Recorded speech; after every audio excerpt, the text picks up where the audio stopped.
კავკასიის საერთაშორისო უნივერსიტეტის უწყვეტი განათლების სამსახურმა ტემპუსის პროექტის ფარგლებში 14-19 დეკემბერს სასერტიფიკატო კურსს ღვინო და ღვინის კულტურას უმასპინძლა.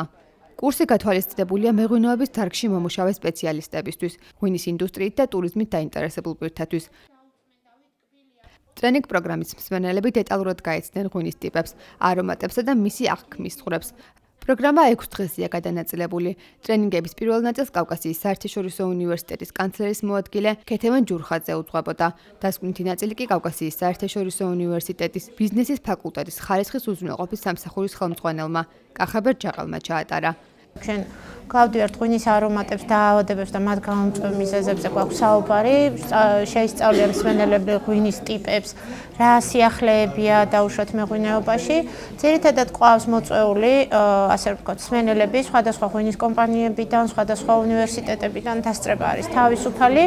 უბრალოდ უნდა მოასწრო, ასე რომ ვთქვათ, დარეგისტრირება.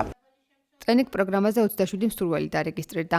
მათ უმრავლესობას მეღვინეობის მიმართულებით ცოდნა და პრაქტიკული გამოცდილება ჰქონდათ, თუმცა კურსს ახალგაზრდა თემით დაინტერესებული მსმენელებიც ესწრებოდნენ. ღვინის ზადი, ღვინისა და საჭმლის შეხამება, ბიოდინამიური და ნატურალური ღვინოები. თეორიული ნაწილის პარალელურად ტრენინგ კურსი პრაქტიკული სავარჯიშოებისა და დეგუსტაციის ნაწილსაც მოიცავდა. გარდა უშუალოდ ღვინის ტიპებისა და მისი შემადგენლობისა, ქეთევან ჯურხაძემ ვრცლად მიმოიხილა ღვინის ტურიზმის საკითხები, როგორ და რა პრინციპით უნდა დაიგეგმოს ღვინის ტური, რა სერვისები უნდა შევთავაზოთ ტურისტს.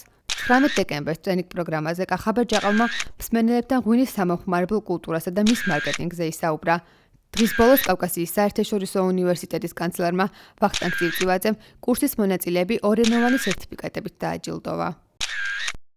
მნიშვნელოვანი იყო ის, რომ შევისწავლეთ კონკრეტულად ღვინის დაყენების მეთოდები, ასევე ღვინის ტურიზმი და ეს ყველაფერი პრაქტიკაში მიმდინარეობდა. ასევე ძალიან საინტერესო მომხსენებლები იყვნენ და გავიცანით, რაც მთავარია საინტერესო საზოგადოება, რომელიც ამ ტრენინგში იღებდა მონაწილეობას.